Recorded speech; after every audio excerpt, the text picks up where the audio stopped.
I'd like to read again from my book, Dancing with the Beloved, and I'm going to be reading from chapter 6, subheading The Face in the Mirror. Western mystical traditions propose that it was a question of identity. Who am I? What am I? Which lured the self-brooding absolute into the initial act of creation. From that first primordial query, in quotes, God willed to see God, end of quotes. And as a consequence, God created so as to make a place wherein the mirror of existence might manifest, so that God might behold God, or the lover might behold the beloved in the face of the many. The beholding was accomplished through an act of profound relatedness. Stated in more contemporary terms, out of the conscious potential of the endless now and forever, before the beginning of time and space, the one that was all willed the first separation, so that the one that was all might behold itself in the face of the many, in the face of its beloved. Stated yet again in a more metaphorical and mythical way, the divine one was lonely. From the loneliness of its singularity, the divine one created its beloved as its reflective self.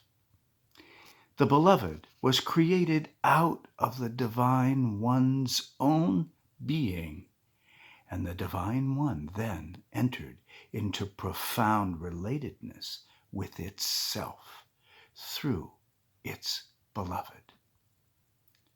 Out of that first act of creation, the illusion of maximal contrast, the illusion of duality was born.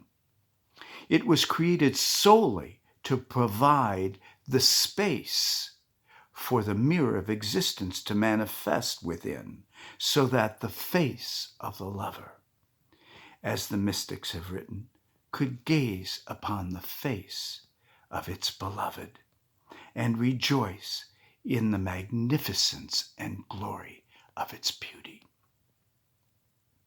The space created by the Divine One was and is the space between everything. This space between everything became the space wherein relationship takes place. This space is the mirror of existence.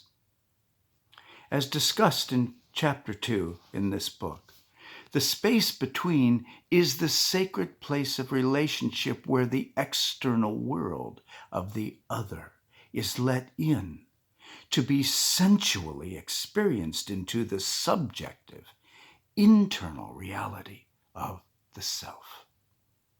It is the space of the wedding bed where the lover and the beloved meet in profound relatedness. It is the space through which the kingdom of God, if you will, is accessed, and so it was and remains the perfect place for the mirror of existence to have been placed. The mirror of existence is the mirror of relationship. It is the mirror of profound relatedness through which you see yourself in the eyes of the other, in the eyes and through the eyes of your beloved. Through this mirror, the Divine One is able to see its self in the faces of the many, and the many are able to see themselves in the one. Through the mirror of profound relatedness, the feedback loop of life's continuous, ever-evolving cyclic dance was and continues to be generated. It is the result of the essential self-affirmation of the Divine One. The Divine One's seed word being spoken and spawned continuously into the mirror of existence for the purpose of entering into relationship with itself so that it may know itself. As Dr. Herb Joyner Bay and I wrote in our first book, The Face of Consciousness, as God beholds God, or consciousness enters into the illusion of separateness and observes its self, that is, compares and contrasts itself with the outside world of non-self, it becomes real to itself by becoming self-aware. Through that self-awareness, consciousness defines and continually redefines itself in each successive moment of observation ad infinitum. Therefore, through profound relating, we witness each other and ourselves on a deeply intimate level. By bearing witness to each other's lives, we define and continually redefine each other and ourselves. More so, we define and continually redefine the one as the many, and the many as the one.